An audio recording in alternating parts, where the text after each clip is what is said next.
year 2000, if you were searching for something online, there was a good chance you were using AltaVista.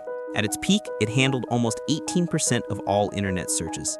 Its biggest competitor at the time, a small company named Google, had just 7% of the market. 13 years later, on July 8, 2013, AltaVista was shut down for good. It wasn't a shock. By then, almost no one was using it. The company had become a ghost, a forgotten brand that was a relic of an earlier internet. A common assumption is that Google simply came along with a better product and won. And while that's part of it, it's not the whole picture. The real reason AltaVista failed is that its owners never understood what they had. They took a fast, powerful, and beloved search engine and systematically dismantled it piece by piece through a series of disastrous business decisions. AltaVista didn't just lose to Google, it was driven into the ground by its own management. The search engine started in a research lab at Digital Equipment Corporation, or DEC, a major computer hardware company in the 1990s. It wasn't intended to be a public product. A small team of researchers, Paul Flaherty, Louis Monnier, and Michael Burrows, were tasked with building something to show off the power of DEC's new 64-bit alpha processor. They wanted to create a project that could handle a massive amount of data, and indexing the entire public web seemed like a good challenge. They built two key pieces of software. The first was a web crawler they called Scooter, which could rip through web pages far faster than anything else that existed. The second was a super efficient indexer. Together, they created a searchable database of the web that was huge. When AltaVista launched to the public in December 1995, it had indexed 16 million documents.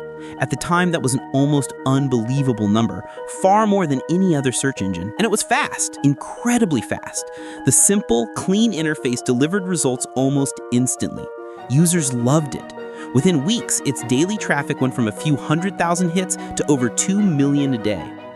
By the end of 1996, it was handling 19 million searches a day. But here's the problem that would eventually destroy it.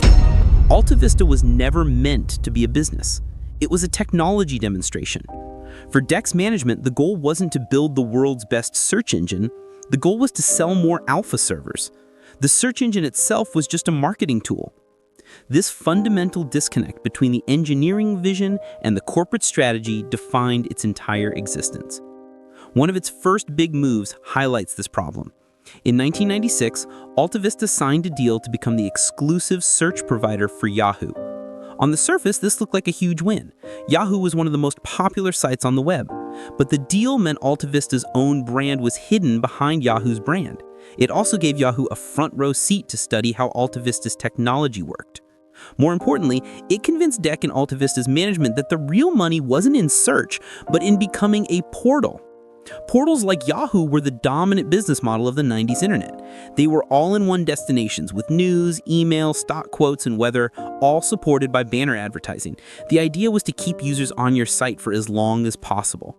The pure search model, which sends users away from your site as quickly as possible, seemed like a bad business. So they decided to turn AltaVista into a Yahoo clone. In 1998, the computer company Compaq bought DEC for over $9 billion. The executives at Compaq had even less of an idea what to do with a search engine. They doubled down on the portal strategy. The clean, minimalist page that users liked was gone. In its place was a cluttered mess of content, news feeds, and shopping links. It was slower, harder to use, and it alienated the very people who had made it popular. To build out this portal, Compaq spent hundreds of millions of dollars buying other companies. They paid $300 million for an online shopping service and another $220 million for a local directory service. Then they barely integrated them into the site. The original vision was completely lost.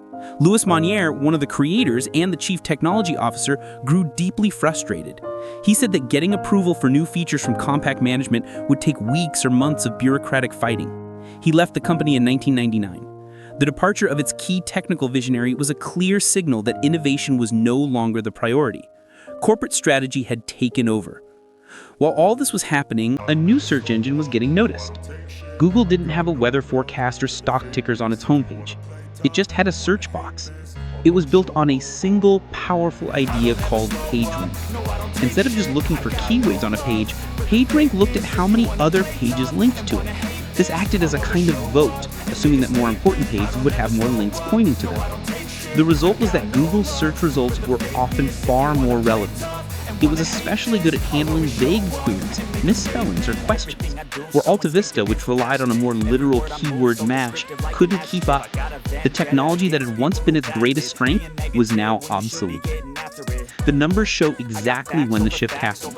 In the first 6 months of 2000, AltaVista's monthly visitor count fell by over 26%, from 10.6 million to 8.7 million. During that same period, Google's traffic surged by more than 50%, from 8.9 million to 13.4 million. The user base wasn't loyal. The moment a better, faster, and cleaner alternative appeared, they switched, and they never came back. This whole period was made even more chaotic by constant corporate shuffling. After Compaq bought Deck, they quickly realized they didn't want to be in the internet business. They sold a majority stake in AltaVista to another company, CMGI, in 1999. CMGI's plan was to finally take AltaVista public with an IPO. In early 2000, there were rumors the company would be valued at $2.3 billion. But the timing was terrible. The dot-com bubble burst in the spring of 2000 and the IPO was canceled. This was actually the third time an attempt to take AltaVista public had failed. The constant instability meant the company could never raise the capital it needed to seriously compete, and management was always distracted by the next deal instead of focusing on the product. After the IPO failed, the end came quickly. There were layoffs, they shut down their free email service. By 2003, what was left of the company was sold to Overture, another search company, for just $140 million. That's a 94% drop from its rumored valuation just 3 years earlier. It was a fire sale. A few months later, Yahoo bought Overture, meaning AltaVista was now owned by the very company it had once powered.